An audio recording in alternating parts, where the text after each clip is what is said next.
Boneless meat 500 gram flour 3 tablespoons. Red chili powder 3 tablespoons. Meat masala 2 tablespoons. Turmeric powder a half teaspoon. Salt to taste.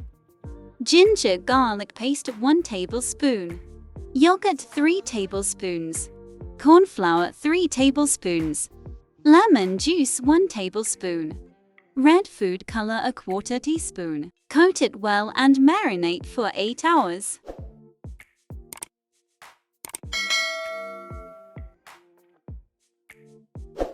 On medium heat, oil is required.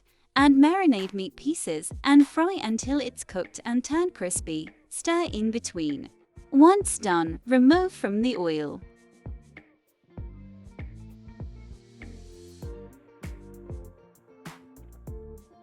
On high flame, add the fried meat pieces. Few curry leaves. Fry for 2 to 3 more seconds. Then take them out in absorbent paper, and the fried kebab starters are ready. Enjoy!